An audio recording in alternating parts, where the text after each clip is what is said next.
Hello, welcome to 20th Century Adventures. I'm Nathaniel Logsdon, and this time we are going on a circa 1915 deer hunt.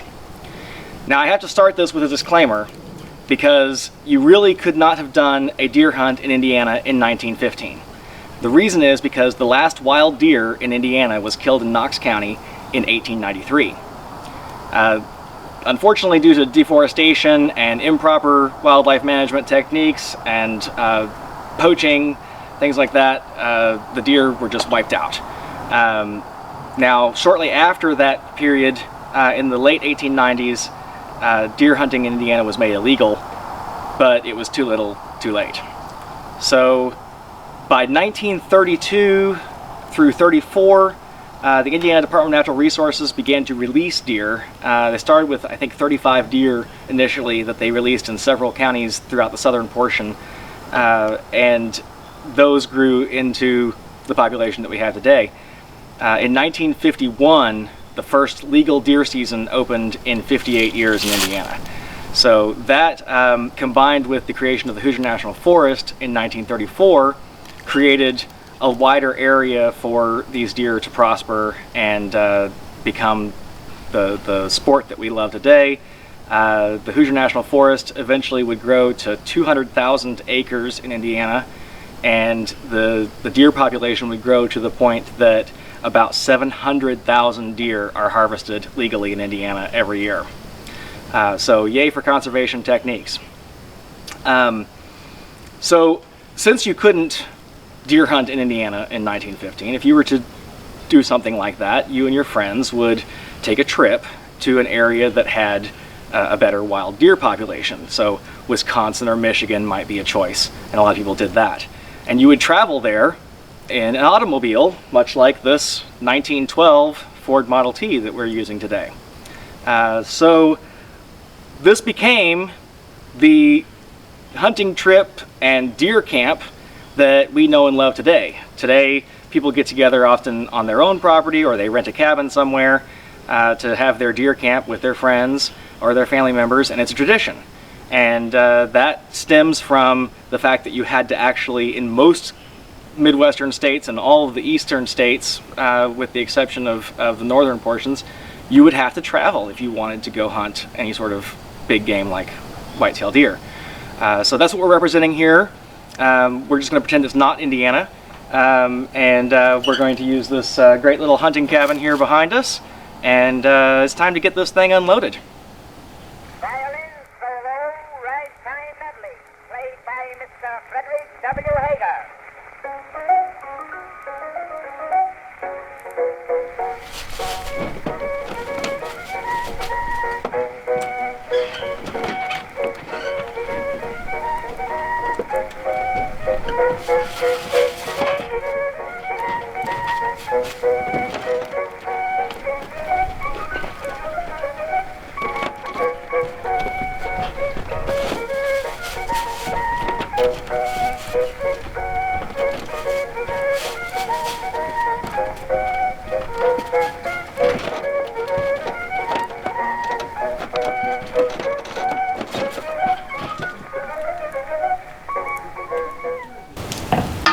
Many hunting camps at this time would often incorporate or hire a camp cook who didn't participate in the hunt, but was there specifically responsible for making sure there was food ready when the hunters came in from the hunt.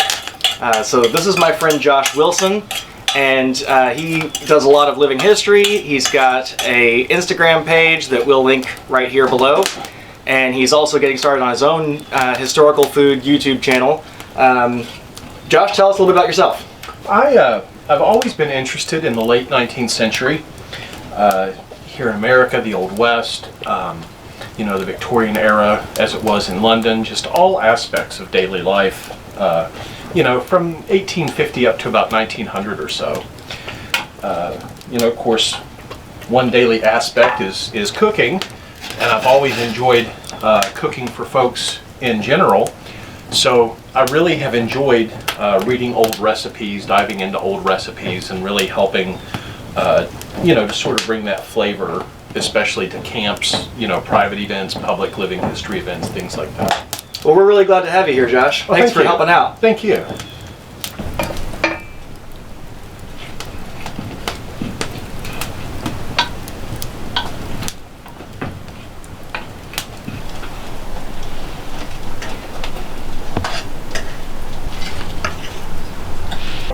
And all you fellows there are just in time. We'll make $1 look just like a dime. Come on, boys, come on, boys. We've got the time and the dough. Come on, joys, come on, noise.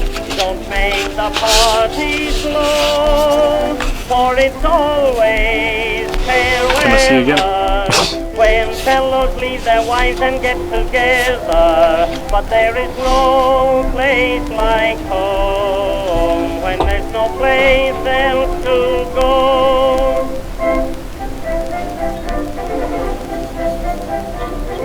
Thank you, brother, thank you. I'm glad now I'm alive. I've had about one evening out since 1865.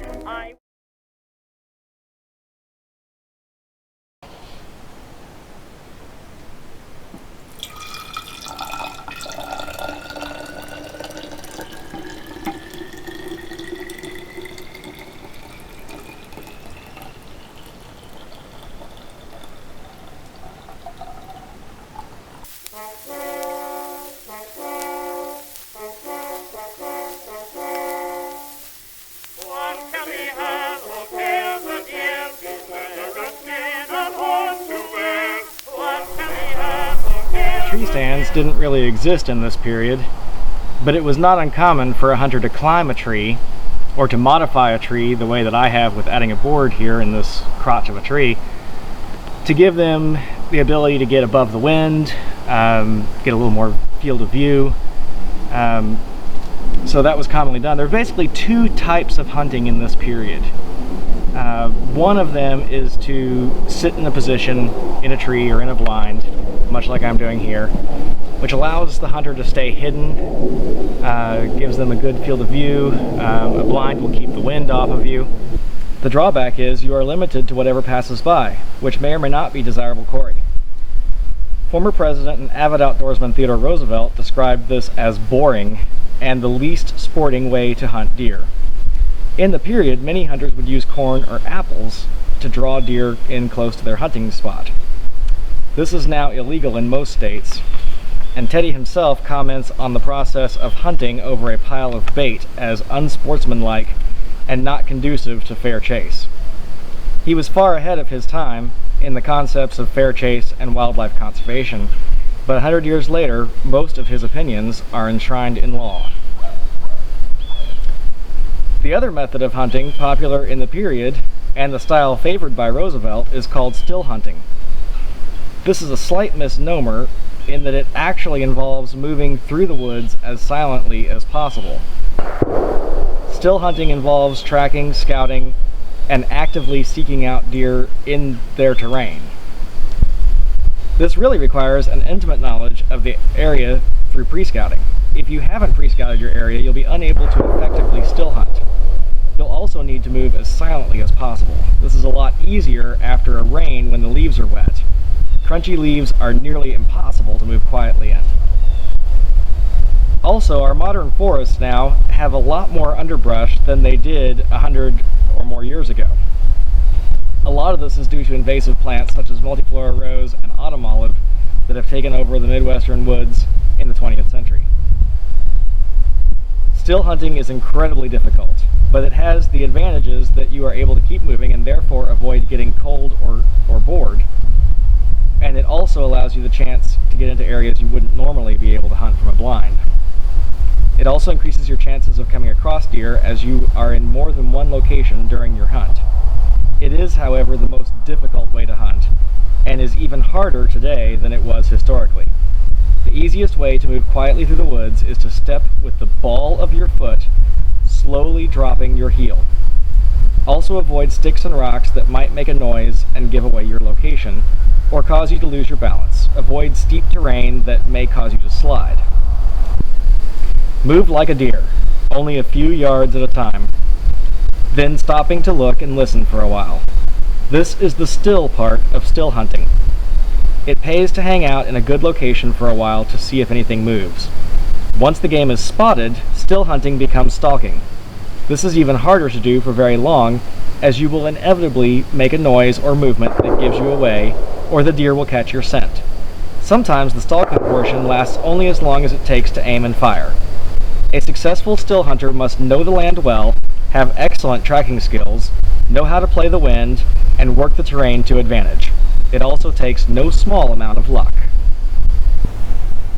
So I know many of you are going to be interested in the clothing and gear that I'm wearing for this hunt. So I'm going to talk about that for a second. These are the Logsdon & Company sportsman's boots. These are copied off of an original pair, and they were popular from 1895 well into the 1950s for all sorts of outdoor sporting activities. The breeches that I'm wearing came from What Price Glory, and they're the 1912 Army wool breeches. This shirt is wool. This is a 3-button pullover style shirt that was popular before World War I and during. And these will soon be available, hopefully in January, on logsdonandco.com. The coat that I'm wearing was made by my wife. It's a Norfolk jacket. It was made off of an original 1910 pattern, and it's made in heavy buffalo check wool, which was invented by the Woolrich Mills in 1850 and continued to be popular well into the 1950s. This one's a heavy wool with a quilted cotton lining. She did a great job on this. It's very warm. You'll notice I'm wearing a tie. That caused a lot of uproar in my last hunting video. A lot of people said they didn't wear ties. I assure you they did. Maybe not all the time, but we have lots of photographs that show hunters wearing ties. The tie came from the cravat that was popular in the 17th, 18th, and 19th centuries. It was a piece of cloth worn around the neck and tied sometimes into a bow or into other designs. And everybody wore that. If you went out in public, you wore your cravat. It wasn't appropriate not to. And that kind of carried over into the early 20th century, that you were expected to wear something around your neck to be properly dressed. Now, as people transitioned into factory work and they were around big rotating machines that ran off of steam or gasoline, it became clear pretty early on that it was dangerous to wear a tie at work when you worked in those professions. So it kind of began to transition into more formal attire, but was still worn for a lot of activities, including hunting, well into the 1940s. And to reduce the amount of swinging and swaying, they would often wear it tucked in like this. And in fact, that was Army regulations during World War I and World War II, was to wear your tie tucked in.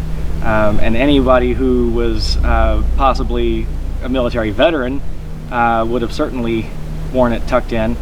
I believe they did that in the Spanish-American War too. They would tuck the tie in. So that's basically it. I've got a Stormy Cromer wool hat here.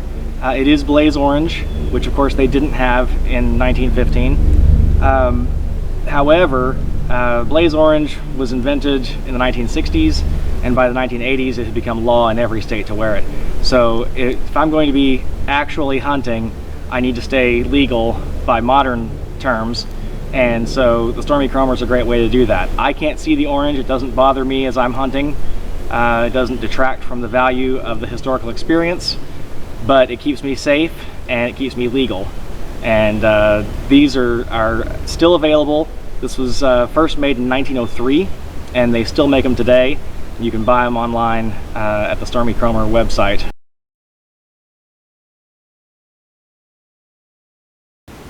Now I know none of you would forgive me if I didn't tell you a little bit about the guns. So this is what we're using this weekend for our period deer hunt. These guns were all available in 1915, but these aren't necessarily guns from 1915. It's just really difficult to track down guns precisely to the period that we're trying to recreate, but at least these models were available. So the first thing I want to show you is this Remington Model 8. This one is in 30 Remington, which is a little harder to find. You pretty much have to make it yourself. 35 Remington is still made, but it's also very expensive. But these are great guns. These were designed for big game hunting. This is the gun to use in this period for any sort of white-tailed deer, black-tailed deer, elk, moose, black bear. This thing will do it. Packs a nice punch. It's also one of the first automatic or semi-automatic, they called them automatic at that time, but we would now call it semi-automatic rifles. This one carries 5 rounds and automatically reloads the next round. So that was a big advantage, very modern concept for this period. This one has the Lyman rear peep sight on it, which gives you a little more range ability there. Really nice gun. It's super crisp, almost like new. Nice piece. We also have a Winchester Model 12. This one was made in actually 1917, and the Remington Model 8 was made in 1923. But again, like I said, these models were available at that time.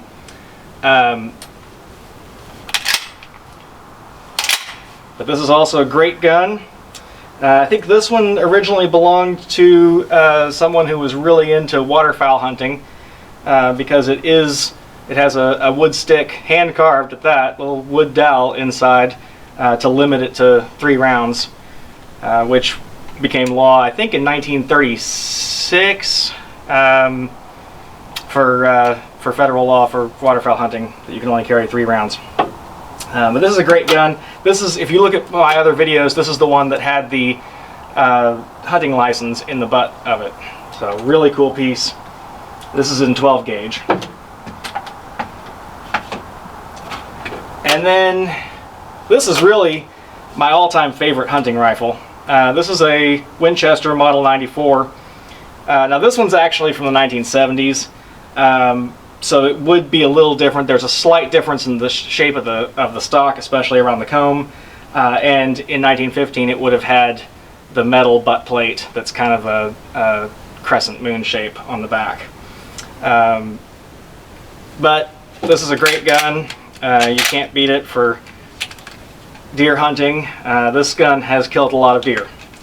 So that's what I'm using. And you may have seen me in some of the videos at some point here wearing my ammunition belt. This is for the 30-30 Winchester. Oops, don't turn them upside down. But this is just a great handy way to carry extra rounds on you. And I've got one also for the shotgun here. That one's original. This one's a reproduction.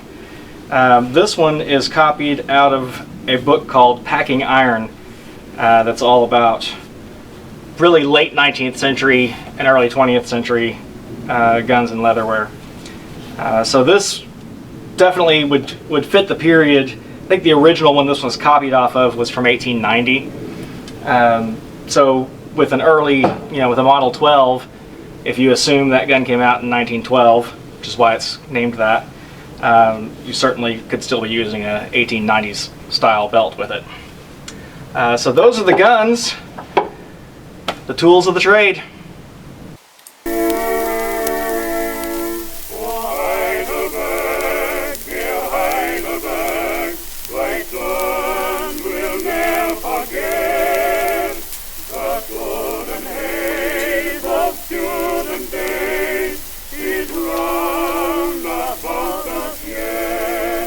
Those days of yore will come no more. deer shoulder here, and I'm working on chunking the meat up for a stew. I want to remove as much of the sinew and tendon as I can. Pieces like this fat, I just want to separate that from the muscle. Sometimes I'll just slice that off. Sometimes you have to just lay this down and pull the meat off of the sinew. Just sort of separate it like that.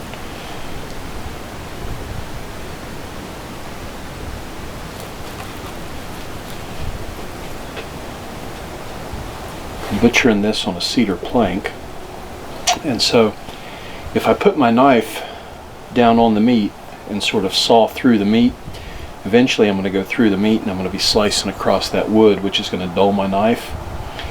So a lot of times it's handier to sort of start it into the meat and then move the meat across your blade so your blade's stationary. It'll help keep your knife sharper a little longer. So tonight's dinner is adapted from the Fannie Farmer cookbook. Fannie Farmer wrote her cookbook, her first cookbook, in 1896, and that was the first cookbook to use standardized measurements so that anybody could follow her recipes and have them turn out exactly the same. This recipe Fannie Farmer calls an Irish stew, but we've put our hunting camp spin on it, and we've adapted it slightly by using deer as opposed to mutton. But we've got carrots, we've got onions, we've got turnips in there, and it's all simmering.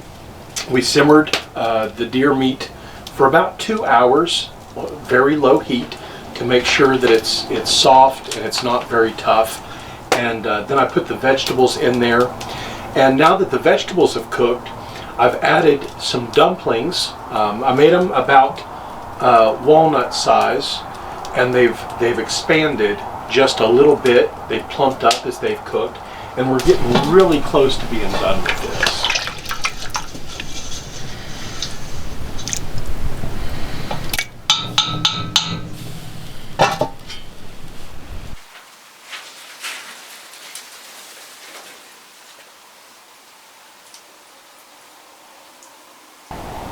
So anytime we try to recreate some part of the past by using historical clothing and historical equipment and accomplishing a historic task, which we call experimental archaeology, we learn things in that process.